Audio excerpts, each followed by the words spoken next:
Assalamualaikum sayangku, cintaku mengkek-mengkek. Aduh, bikin pusing ya.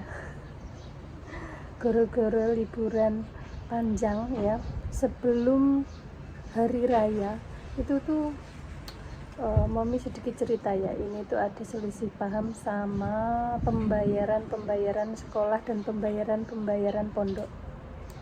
Nah, begitu pentingnya dokumentasi ya. Jangan menganggap apa-apa di foto, apa-apa di screenshot, apa-apa diabadikan. Ini sangat penting sekali buat semua wali murid atau orang tua ya. Ini Mami ini waktu bulan 4 itu sebelum lebaran, sebelum liburan panjang itu sudah bayar pondok ya. Sudah bayar pondok sekian sama uang saku ya. Setiap kali bayar pondok itu sekalian bayar uang saku sekian rupiah kayak gitu ya. Dan ternyata guys tidak dicatat. Dan setelah itu lebaran panjang balik ke pondok dimintain lagi untuk bayar kos yang maksudnya tuh bayar pondok yang bulan 4. Nah, jadi double. Sudah dapat dari Mami, sudah dikirim lewat transfer rekening dan dimintain uang cash pula. Nah, setelah itu Mami harusnya kan harus membayar bulan 5 ya kan, dan di situ masih dianggap membayar bulan berapa itu, bulan 4 katanya belum dibayar, jadi double. Dan ternyata banyak sekali wali murid yang dianggap nunggak. Gara-gara apa?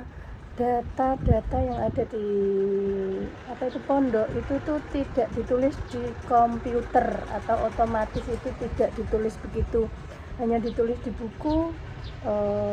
Setelah dibayar sudah bukunya entah kemana, kayak begitu saja. Jadi adapun orang yang membayar sudah dibayar terus dibayar lagi, dianggap belum bayar, dimintain lagi, jadi double. Dan bulan 5 ini harusnya Mami itu membayar bulan Juni, dan itu masih dihitung pembayaran bulan April ya kan lucu. Nah, seharusnya uang yang sudah dipegang itu kan dibayarin buat bulan 5. Nah, otomatis kan Mami sudah tahu bulan April sudah dibayar, dan dipegang si santri ini harusnya dibuat membayar bulan 5 ya kan. Nah, Mami itu waktu kemarin tanggal 16 itu pembayaran bulan 6 dianggap tidak sah, itu pembayaran bulan 5. Loh, tidak bisa dong. Kita harus meluruskan, harus konfirmasi kayak gitu loh. Bahwa bulan 4 katanya itu belum bayar gara-gara tidak dicatat atau apa. Untungnya Mami mempunyai bukti transfer secara buku rekening koran Mami salin, dan bukti bankingnya juga Mami screenshot yang setiap kali pengiriman itu. Dan otomatis si santri juga dimintain uang cash. Blunder kan. Dan usut punya usut, tidak hanya Mami saja, banyak wali santri yang dianggap nunggak 2 bulan. Tiba-tiba itu sebut saja ini ibunya Mbak Mawar, namanya Warni ya. Mbak Warni ini, Ibu Warni ini di SMS bahwa anaknya nunggak 2 bulan belum bayar pondok. Dan ternyata Ibu Warni ini setiap bulan sudah membayar pondok. Jadi Ibu Warni ini langsung buru-buru ke pondok dan memberitahukan bahwa sudah membayarnya. Dan otomatis si panitia atau pengasuh pondok bilang sudah bayar. Kan lucu. Sudah pulang guys.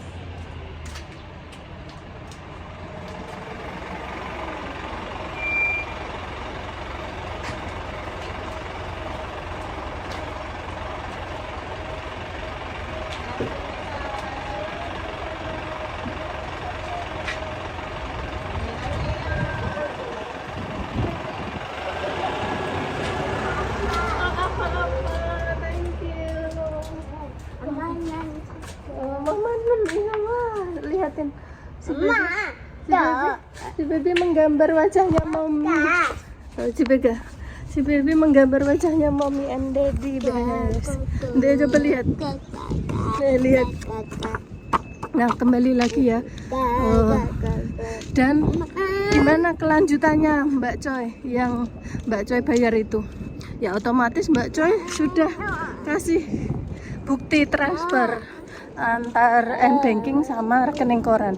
Jadi otomatis pembayaran bulan April itu double dan pembayaran bulan 5 sudah dibayar. Jadi Momi suruh petugasnya yang double itu nggak usah dikembalikan uangnya, namun ditulis ke pembayaran pondok atau sekolah bulan 6 saja. Kalau nggak gitu guys, ya memang saking banyaknya santri, tapi kita itu jangan sampai salah ya, jangan sampai apa ya,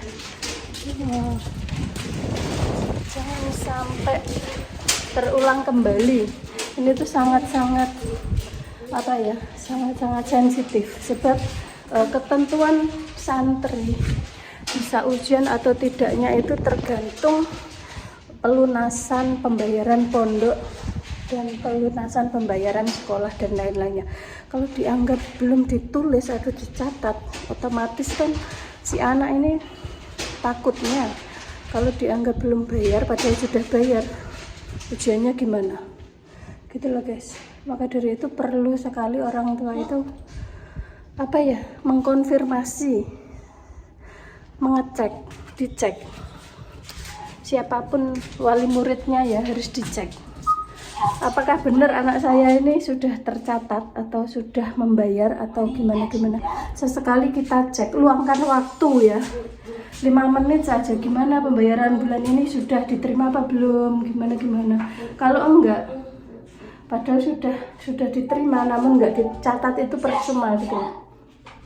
Mbak Jo tidak menyalahkan pihak pondok, tidak. Ini soalnya ada bagian bendahara atau sekretaris ya kan. Nah, sebab yang bagian itu tuh bukan langsung Pak Kiainya ya, ada petugas kayak mbak-mbak, kayak pengurus atau mas kangkang kayak gitu loh.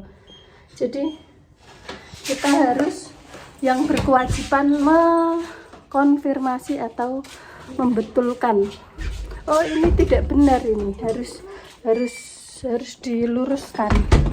Jangan asal apa ya, dianggap oh ini belum bayar jadi tidak bisa ikut ujian. Jangan, kasihan anaknya, udah bayar kok dianggap belum bayar gitu loh. Dan ternyata tidak hanya Mbak Jo saja yang mengalami hal serupa, banyak sekali wali santri ya. Ini harus dibuat perhatian buat semuanya, wali santri ya, wali murid atau pihak pondok atau pihak instansi lainnya harus benar-benar dicek. Sekalian Momi minta itu bukti pembayarannya, kayak apa tuh, kwitansi pembayaran lunas kayak gitu. Oh, muljus ya, oke. Nah, sampai di situ ya guys ya. Pokoknya pesennya Mbak Coy, sesekali pembayaran sekolah, pembayaran pondok, pembayaran kuliah, apapun itu harus kalian cek, cross check, konfirmasi ke yang bersangkutan. Takutnya si anak nggak membayar atau takutnya si anak bayar double. Nah, dikira anaknya orang tuanya belum bayar, dikira orang tuanya anaknya belum bayar kayak gitu ya kan. Jadi otomatis blunder, otomatis kesalahpahaman. Ini harus diluruskan. Kok nanti kalau biasanya ada orang, halah berapa sih pembayarannya kayak gitu kok sampai dibikin konten loh. Ini sangat-sangat fatal loh guys. Sebab apa? Pembayaran yang sudah dibayar lunas tidak tercatat oleh pembukuan, entah itu pondok, entah itu sekolah, apalagi itu buat persyaratan ujian. Bisa-bisa anak-anak kalian itu nggak bisa ujian loh guys, kayak gitu. Oke, pokoknya kita harus teliti dan jeli, kita luangkan waktu sebentar agar konfirmasi apakah bulan ini benar dibayar, mana bukti pembayarannya, maksudnya yang dicatatkan pasti tanggal sekian, nama santri siapa, nama murid siapa, pembayarannya apa, itu ditandatangani dan dikasih stempel dari sekolah atau instansi itu sendiri. Oke, sampai di situ dulu perjumpaan kita. Terima kasih sudah meluangkan waktu. Mbak Ceng gacor ini ya, Mbak jemput si baby. Oke, bye bye. Assalamualaikum, dadah.